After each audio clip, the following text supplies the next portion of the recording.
Alors, pour amener le sujet sous forme de citation, on va essayer d'observer le sujet et on va essayer de donner la citation qui a un rapport direct avec le sujet et on le définit de manière pertinente et logique. Exemple, on a un sujet qui disait que la poésie, c'est la théorie de l'art pour l'art. Exemple, pour amener ce sujet sous forme de citation, on va essayer de regarder la poésie, c'est la théorie de l'art pour l'art. Quelle citation qui a un rapport direct avec ce sujet sur la poésie et la théorie de l'art pour l'art? Moi, je peux dire que Théophile Gautier déclare: il n'y a vraiment de beau que ce qui ne peut servir à rien, tout ce qui est utile est laid. Ce propos du poète parnassien définissent la poésie comme le vaste empire du beau. Et je peux même amener le sujet, je veux dire encore, toujours on est dans un sujet qui disait que la poésie, c'est la théorie de l'art pour l'art. Je peux dire, le conte de Lys déclare: hors de la création du beau, point de salut.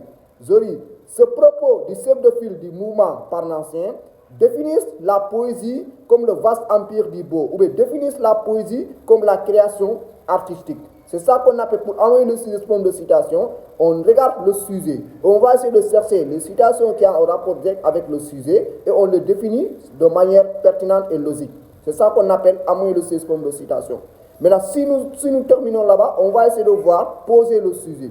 Poser le sujet là-bas, c'est facile.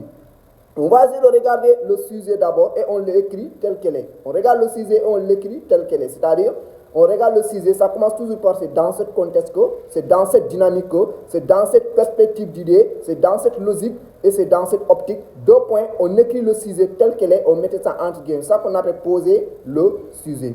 Maintenant, si nous terminons de poser le sujet, on va passer à la reformulation. La reformulation, là-bas, c'est facile. C'est essayer de dire le sujet à une autre manière, mais en gardant toujours le sens, en gardant toujours le dénominateur commun.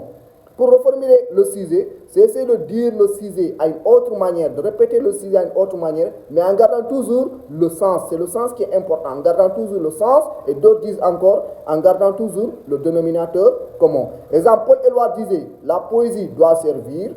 Pour reformuler ce sujet, je peux dire que la poésie est utile.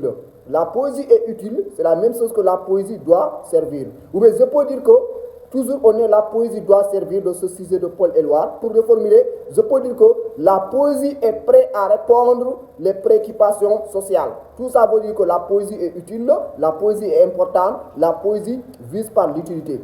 Pour ne pas dire la poésie doit servir. C'est ça qu'on appelle la reformulation. Pour reformuler le sujet, c'est essayer de dire le sujet à une autre manière, mais en gardant toujours le sens, en gardant toujours le dénominateur commun. C'est ça qu'on appelle la reformulation, pour reformuler le sujet. Maintenant, pour bien reformuler le sujet, on va essayer de regarder le sujet pour tracer chaque mot. Et on remplace chaque mot par son synonyme, pour essayer de voir quelques idées qui sont pertinentes pour garder le sens du sujet.